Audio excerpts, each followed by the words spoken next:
তো প্রিয় ছাত্রছাত্রীরা, আজকে সত্যাপেক্ষর উপরে তোমাদের খুবই একটা গুরুত্বপূর্ণ ক্লাস। এই ক্লাসটা যদি তোমরা না শোনো, সত্যাপেক্ষ একদম কিছুই বুঝতে পারবে না।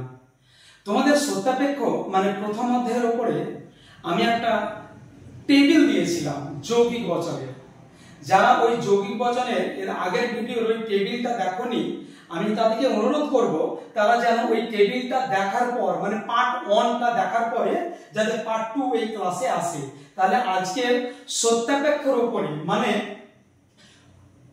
দ্বাদশ শ্রেণীর 4th সেমিস্টারের প্রথম অধ্যায় সত্যাপেক্ষ, এই সত্যাপেক্ষের উপরে যে আজকের সেকেন্ড ক্লাস সেই পার্ট 2, এই পার্ট 2টা যদি তোমরা বুঝতে চাও আমি তোমাদের বলবো পার্ট 1টা দেখে চলে এসো। পার্ট 2তে আজকের সবথেকে গুরুত্বপূর্ণ ক্লাস হলো, আমি যে আগের দিন বলেছিলাম যৌগিক বচন 5 প্রকারের, সেই 5 প্রকার যৌগিক বচনকে আমরা কিভাবে প্রতিকায়িত করব। তোমাদের পরীক্ষাতে প্রশ্ন আসতেই পারে, মানে আসবেই তোমাদের পরীক্ষাতে প্রশ্ন, বচনগুলিকে প্রতিকায়িত করো। এই বচনগুলিকে প্রতিকায়িত করো, এই প্রশ্নের উত্তর যদি তোমরা করতে চাও তাহলে কিন্তু যৌগিক বচন 5টার নাম কিন্তু আমাদের জানতে হবে। 1 নম্বর হলো প্রাকল্পিক বচন, 2 নম্বর বৈকল্পিক বচন, 3 নম্বর সংযোগিক বচন, 4 নম্বর নিষেধক বচন এবং 5 নম্বর হলো সমমান বচন। এই 5টা যৌগিক বচন সম্পর্কে আমি আগের দিন বিস্তারিত আলোচনা করেছি, তার জন্য আজকে আমি একটু শর্টকাটে এখানে প্রতীক বচনে লিখে রেখেছি। তোমাদের সুবিধা হবে যদি ক্লাসটা একটু আগেকার একটু দেখে নাও। চলে এসো, আমি তোমাদের আজকের ক্লাসের যে টপিকটা তোমাদের আমি বুঝাবো তার প্রধান মানে কি বলবো আর কি প্রশ্ন থাকতে পারে, বচনগুলিকে প্রতিকায়িত করো। এটা হলো আজকের ক্লাসের মূল। ধরো তোমাদের প্রশ্ন পরীক্ষাতে থাকতে পারে আজ, এরকম থাকতে পারে আজ সোমবার নয়। তোমাদের বলি আজ সোমবার নয়, এখানে যে না আছে মানে এটা হলো নিষেধের বচন। যদি কোনো বাক্যে বা কোনো বচনে না থাকে তাহলে আমাদের যে যৌগিক বচন আছে 5টি, সেই 5টি যৌগিক বচনের মধ্যে এই নিষেধের বচনটা হবে। তোমাদের মনে প্রশ্ন জাগতে পারে কি প্রথমে আমি প্রাকল্পিক করেছি বা আগে টেবিলেও প্রাকল্পিক করেছি, তাহলে আমি নিষেধক কেন লিখলাম? তোমাদের সুবিধার জন্য। আমি সবসময় চাইবো তোমাদের অল্পের মধ্যে কি করে বেশি লজিক শেখা যায়। এটা আমি কেন লিখলাম তোমরা পরে বুঝতে পারবে। শুধু জেনে রাখো নিষেধের বচনে এমন নয় যে বা না বা নয় থাকলে নিষেধের বচন। আজ সোমবার নয়, এই নয়টা আছে বলে এই 5টা বচনের মধ্যে 4 নম্বর বচন এটা নিষেধক বচন। আর নিষেধক বচনের প্রতীক হলো নট, এটা আমরা আগে দেখেছি। এই বচনটাকে আমরা কিভাবে প্রতিকায়িত করব? এই বচনটার প্রতিকায়িত রূপ হলো আজ সোমবার, এটাকে আমরা এস ধরবো। এখন প্রশ্ন হলো আজ সোমবার এটাকে আমরা এস কেন ধরলাম? এটাকে তো পিও ধরতে পারি, এটাকে তো কেও ধরতে পারি। আমাদের এ থেকে জেড পর্যন্ত যে 26খানা লেটার আছে যে কোনো একটা তোমাকে ধরলেই হবে, কিন্তু পরীক্ষা হলে তুমি তো কনফিউজ হয়ে যাবে কি আমি কোনটা ধরবো কোনটা ছাড়বো।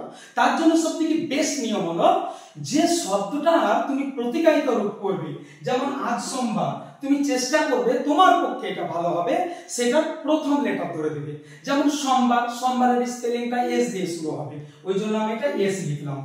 আর নয়ের জন্য কি হবে বলতো? নিষেধক বচন, মানে এই প্রতীকটা নট হবে। তাহলে আজ সোমবার নয়, এর প্রতিকায়িত রূপ হবে নট এস। ব্যাস, এইটুকু যদি তোমরা করতে পারো এক একটা প্রশ্নে তোমাদের 2 নাম্বার করে থাকছে। তাহলে আমি নিষেধক বচনের প্রতিকায়িত রূপ দেখালাম আজ সোমবার নয়, এটা হলো নট এস। এবার আমি তোমাদের আরেকটা বচনের প্রতিকায়িত রূপ দেখাবো, সেটা হলো প্রাকল্পিক বচন। তোমরা জানো কি প্রাকল্পিক বচনে যদি তাহলে থাকলেই সেটা প্রাকল্পিক বচন হয়। একটা আমি উদাহরণ নিচ্ছি, তোমরা দেখো, যদি বৃষ্টি হয় তাহলে মাটি ভিজবে। তাহলে যদি যদি তাহলে এখানে তোমরা দেখতে পাচ্ছ, তাহলে যদি তাহলে থাকলে প্রাকল্পিক বচন হয়। আমি কিন্তু আগেকার ক্লাসে এটা আলোচনা করেছি। আর প্রাকল্পিক বচনের প্রতীক হলো ইমপাইড। তাহলে এটাকে আমি কিভাবে প্রতিকায়িত করব? প্রাকল্পিক বচনের 2টো অংশ থাকে, একটা যদির পরে এটাকে বলা হয় পূর্বগ, আর একটা হলো মাটি ভিজবে, এটার নাম হলো অনুগ। এই পূর্ব বৃষ্টি তুমি বি ধরে নাও এটাকে, আর মাটি ভিজবে এটাকে তুমি এম ধরে নাও। আর যদি আর তাহলে থাকলে প্রাকল্পিক বচন, আর প্রাকল্পিক বচনের প্রতিকায়িত রূপ হলো ইম্পাইজ। তাহলে আমরা প্রতিকায়িত রূপটা কি লিখবো? বি, বৃষ্টিটা আগে আছে বি, আর যদি তাহলে এটা লিখতে হবে, যদি তাহলে থাকলে প্রাকল্পিক বচন, ওর প্রতিকায়িত রূপ হলো ইম্পাইজ, ইম্পাইজ, আর মাটি ভিজবে এম। তাহলে প্রাকল্পিক বচনের প্রতিকায়িত রূপ হলো বি ইমপ্লাইজ এম। এটা হলো দুটো বচনে তোমাদের প্রতিকায়িত করলাম, একটা হলো নিষেধক বচন, একটা হলো প্রাতিকল্পিক বচন। এবার তোমরা চলে এসো 3 নম্বর বচনে, সেটা হলো বৈকল্পিক বচন। এই বৈকল্পিক বচন সম্পর্কে আমি তোমাদের একটা উদাহরণ দিই। যেমন ধরো এরকম লেখা থাকতে পারে, রাম আসবে অথবা শ্যাম আসবে। এইটা একটা প্রশ্ন। তোমরা জানো কি বৈকল্পিক বচনে অথবা, নতুবা, কিংবা, হয় না হয় এই শব্দগুলো যদি থাকে তাহলে সেটা বৈকল্পিক বচন। ওই শব্দগুলোর মধ্যে একটা শব্দ তোমরা পেয়ে যাচ্ছ। বৈকল্পিক বচনের দুটো অংশ, এই দুটো অংশকে বলা হয় বিকল্প। এটা হলো রাম আসবে ফার্স্ট বিকল্প, শ্যাম আসবে এটা সেকেন্ড বিকল্প। রুলস অনুযায়ী রাম আর হবে, এটাকে আর তুমি ধরে নিতে পারো, শ্যাম আসবে এস। তাহলে এটার প্রতিকায়িত রূপ কি হবে বলতো? আর। আর বৈকল্পিক বচনের প্রতীক হলো ভেল, তাহলে এখানে একটা ভেল দিয়ে দাও, আর শ্যাম আসবে এস। খুবই সিম্পল। আমার লক্ষ্য সবসময় তোমাদের খুবই অল্প সময়ের মধ্যে, খুবই কম পড়ে কিভাবে বেশি লজিক করা যায় সেই সম্পর্কে ক্লাস তোমাদের দেব। চলে এসো, হ্যাঁ, এইটা হয়ে গেল, প্রাকল্পিক হয়ে গেল, বৈকল্পিক হয়ে গেল। এবার আমি আলোচনা করব সংযোগিক বচন। 4 নম্বর সংযোগিক বচন। সংযোগিক বচনের একটা উদাহরণ নেওয়া যেতে পারে, সীতা গাইবে এবং রাম নাচবে। এই যে একটা উদাহরণ তোমরা দেখতে পাচ্ছ, সীতা গাইবে এবং রাম নাচবে। তোমরা জানো কি সংযোগিক বচনে এবং, কিন্তু, ও, আর এই জাতীয় যদি শব্দ থাকে তাহলে আমরা সেটাকে সংযোগিক বচন বলে ধরে নেব। তাহলে নিশ্চয় ওই শব্দগুলোর মধ্যে এখানে এবং আছে, এবং থাকলেই কিন্তু এটা সংযোগিক বচন। আর সংযোগিক বচনের প্রতীক হলো ডট, এটাকে ডট বলে, আগেকার ক্লাসে তোমরা এটা পেয়ে যাবে। তাহলে সংযোগিক বচনের দুটো অংশ থাকে, ওই দুটো অংশকে বলা হয় সংযোগী। এটা ফার্স্ট অংশ বা বচনের উপাদান। সীতা গাইবে আমি এস ধরে নেব, রাম গাইবে আমি আর ধরে নেব। তাহলে সংযোগিক বচনের প্রতিকায়িত রূপটা কি হবে? এস। আর সংযোগিক বচনের প্রতিকায়িত রূপ হবে ডট। তাহলে এস ডট আর, মানে সীতা গাইবে এস এবং এর জন্য ডট, আর রাম নাচবে এটার জন্য হলো আর। এটা হলো তোমার 4 নম্বর বচন। সবশেষে চলে এসো সমমান বচন। এই সমমান বচনে তোমরা নিশ্চয়ই শুনেছো, আগের ক্লাসে আমি বলেছিলাম যদি এবং কেবল যদি কোনো শব্দে এই বাক্যটা থাকে তাহলে নিঃসন্দেহে সেই বাক্যটা দ্বিপ্রাকল্পিক বা সমমান বচন হবে। একটা উদাহরণ নেওয়া যাক, এরকম হতে পারে, রাম আসবে যদি এবং কেবল যদি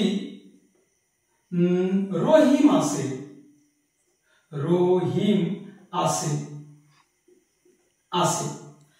তাহলে তোমরা দেখতে পাচ্ছ যদি এবং কেবল যদি এখানে এই শব্দটা আছে, এটা দেখলেই তোমরা বুঝতে পারবে এটা সমমান বচন। কারণ সমমান বচন যদি এবং কেবল যদি শব্দ দ্বারা যুক্ত হয়। আর সমমান বচনের প্রতীক হলো ত্রিপুল ভাব। সমমান বচনেরও কিন্তু দুটো অংশ, একটা অংশের নাম তোমার রাম আসবে, একটা অংশের নাম হলো রহিম আসবে। তো এখানে রামকে তুমি আর ধরতে পারো, এখানে রহিম আসবে, এখানেও কিন্তু তুমি যেহেতু রহিম আর দিয়ে এখানেও তুমি আর ধরে নিতে পারো, বা অন্য লেটার ধরলেও কোনো অসুবিধা নেই। তাহলে যদি এবং কেবল যদির জন্য প্রতিকায়িত রূপ সমমান বচনের ত্রিপুল বার। তাহলে এর প্রতিকায়িত রূপ হলো আর ত্রিপুল বার আর, যেহেতু দুটোকে আমি আর ধরেছি। তোমাদের মনে প্রশ্ন জাগতে পারে কি আমি এখানে আর এর জায়গায় যদি এস ধরি বা পি ধরি, কোনো ব্যাপার নেই। পরীক্ষাতে মেন যখন তোমরা উত্তর করতে যাবে তখন কিন্তু যেগুলো ধরছো এটা কিন্তু মেন নয়, তুমি যে কোনো লেটার ধরে নিলেই হবে। মেন ধরো এই প্রতীকটা, তুমি যদি এটাকে পি ট্রিপল বার কিউ করো কোনো ব্যাপার নেই, তুমি যদি এটাকে এ ট্রিপল বার বি করো তবুও কোনো ব্যাপার নেই, কিন্তু তুমি যদি এটাকে আর হ্যাঁ ডট আর করে দাও তাহলে কিন্তু হবে না। মেন ব্যাপারটা হলো এই ত্রিপুল বারটা, মানে নির্দিষ্ট বচনের নির্দিষ্ট একটা প্রতীক আছে, তোমাকে যখন প্রতীকায়িত করতে হবে তখন কিন্তু ওই নির্দিষ্ট প্রতীকটাই ব্যবহার করতে হবে। তাহলে তোমাদের পাঁচটা বচনকে কিভাবে প্রতীকায়িত করতে হয় সেই ব্যাপারটা বুঝালাম। এবার আমি তোমাদেরকে বলবো আমি কেন এই পাঁচটা বচনের প্রথমে প্রাকল্পিক বচন ছিল, তবে প্রথমেই কিন্তু কেন নিষেধক বচনটা ব্যবহার করলাম, আমি তোমাদের এখানে সেই প্রশ্নের উত্তরটা এবার দেব। দেখো তোমাদের পরীক্ষাতে প্রশ্ন থাকতে পারে, যেমন ধরো প্রাকল্পিক বচন, আমি আবার বলছি প্রাকল্পিক বচনে ধরো থাকলো যদি রাম আসে তাহলে শ্যাম আসবে না, এরকম প্রশ্ন থাকলো। তোমরা জানো রুলস অনুযায়ী রাম আসবে একটা অংশ, এখানে আমি রাম আসবে লিখিনি, যদি রাম আসে তাহলে রাম আসে একটা অংশ আর শ্যাম আসবে না আসবে একটা অংশ। তাহলে এখানে রামের জন্য যদি আমি আর ধরি আর শ্যামের জন্য আমি এস ধরলাম, তাহলে না আসে, তাহলে না তো এটা একটা নিষেধক বচন, তাহলে নট, তাহলে এখানে দুটো বচন কাজ করছে, একটা হলো যদি তাহলে জন্য থাকছে প্রাকল্পিক বচন, আর প্রাকল্পিক বচনের দ্বিতীয় অংশ মানে অনুগ, সেই অনুগর সঙ্গে কিন্তু সংযোজক যোগ আছে, তাহলে মানে তাহলে সরি অনুগর সঙ্গে কিন্তু তোমার নিষেধক বচন যোগ আছে। তাহলে এই বচনটা কিভাবে প্রতীকায়িত করব, তাহলে যদি তাহলে থাকলে হ্যাঁ এটা আমি প্রাকল্পিক বচনের আকার হিসেবে করব, রাম আসবে, এটা আর হয়ে গেল, আমি রাম আসবে আর ধরে নিলাম।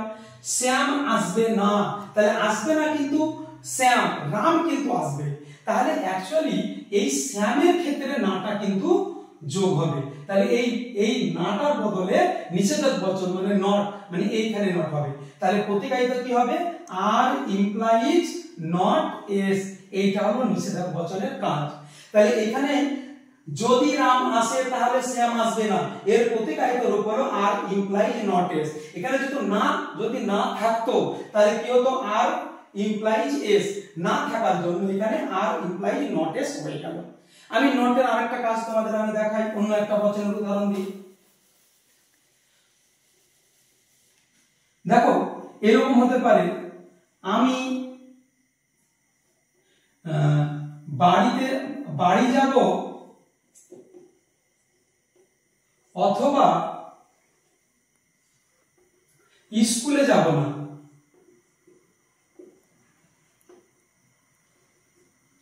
আমি বাড়ি যাব, এখানে অথবাটা দেবে না, আমি বাড়ি যাব কিন্তু স্কুলে যাব না। তাহলে এখানে যে কিন্তু আছে, এই কিন্তু শব্দ থাকলে কিন্তু আমি তোমাদের আগেকার ক্লাসে বলে দিয়েছি এটা সংযোগী বচন। তাহলে সংযোগী বচনে আমি বাড়ি যাব, এখানে আমি বাড়ি যাবকে বি ধরে নাও, আর কিন্তু থাকলে সংযোগী বচন মানে ডট, এখানে ডট নিয়ে নাও, আর স্কুলে যাব এটাকে এস ধরে নাও, আর স্কুলে যাব যে না আছে এর জন্য কিন্তু নিষেধক বচন মানে নট হবে, এই নটটা কিন্তু স্কুলের মানে এস, ওই জন্য এখানে বসে যাবে, এটা হলো নটের কাজ। তোমরা এই যে পাঁচখানা সংযোগিক বচন আছে, এই পাঁচখানা সংযোগিক বচনের এইটা হলো তোমার প্রাথমিক ধারণা প্রতীকায়িত এর থেকে কিন্তু বড় বড় প্রশ্ন থাকতে পারে, আমি একটা বড় কোশ্চেন করে তোমাদের এখানে আজকে দেখিয়ে দিচ্ছি, তোমরা একবার দেখে নাও। একসঙ্গে অনেকগুলো বচন থাকতে পারে, যেমন ধরো এরকম থাকতে পারে রাম ও শ্যাম যাবে, অথবা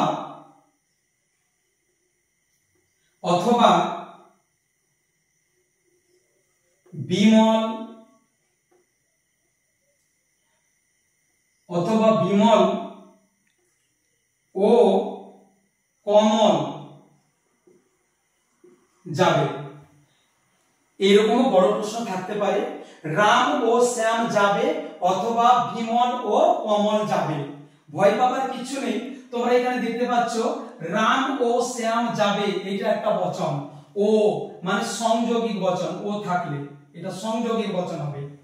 অথবা এটা হলো তোমার বৈকল্পিক বচনের সংকেত। তারপরে বিমল, এখানে দেখতে পাচ্ছ ও আছে মানে এটাও সংযোগিক বচন, হ্যাঁ এটা পুরোটাই। তাহলে রাম ও শ্যাম যাবে, এটা সংযোগিক বচন। বিমল ও কমল যাবে, এটাও সংযোগিক বচন। আর দুটো সংযোগিক বচন যোগ করে তৈরি হয়েছে বৈকল্পিক বচন। তাহলে এটা আমরা কিভাবে প্রতিকায়িত করব একটু দেখে নাও। রাম এর জন্য আমরা আর ধরবো, ওর জন্য আমরা ডট ধরে নেব, তারপরে শ্যাম আসবে আমরা এস ধরে নেব, আরো যেহেতু কাজ আছে এই জন্য আমরা ফার্স্ট ব্র্যাকেট নিয়ে নেব। এটা একটা বচনের কাজ হয়ে গেল। দেখো রাম ও শ্যাম আসবে, তোমরা দেখে নেবে ওর জন্য সংযোগী বচন হয়, ডট বসাতে হয়। অথবা আছে বৈকল্পিক বচন, আমরা ভেল নেব, তারপরে আবার দুটো কাজ আছে, ফার্স্ট ব্র্যাকেট আমরা নিয়ে নেব। বিমলে আমরা বি ধরে নেব, ওর জন্য সংযোগী বচন ডট ধরে নেব, কমলে আমরা কে ধরে নেব। একদম হয়ে গেল এই বচনটার প্রতিকায়িত রূপ। আমি তোমাদের ফার্স্টে শর্টকাটে কিছু ছোট ছোট উদাহরণ দিলাম, তারপরে আমি একটা বড় উদাহরণে তোমাদের চলে আসলাম। এই রকমের প্রশ্ন কিন্তু তোমাদের পরীক্ষাতে থাকতে পারে। তো প্রতিকায়িত করো এই জাতীয় প্রশ্ন তোমাদের নিশ্চয়ই টেক্সট বা সহায়িকা বই থাকবে। তোমরা আমার এই ক্লাসটা দেখার পরে সেই প্রতিকায়িতগুলো প্র্যাকটিস করতে শুরু করো। যদি কোনো জায়গায় কোনো প্রবলেম হয় তাহলে তোমরা আমার এই চ্যানেলে আমার এই ভিডিওর উপরে তোমরা কমেন্ট করো, আমি দেখবো তোমাদের কোন জায়গাতে প্রবলেম হচ্ছে, আমি তোমাদের সেই প্রবলেমগুলোকে চেষ্টা করব সলভ করে দেওয়ার। ততক্ষণ তোমরা সুস্থ থাকবে, ভালো থাকবে, দেখা হবে তোমাদের আগামী ভিডিওর সঙ্গে।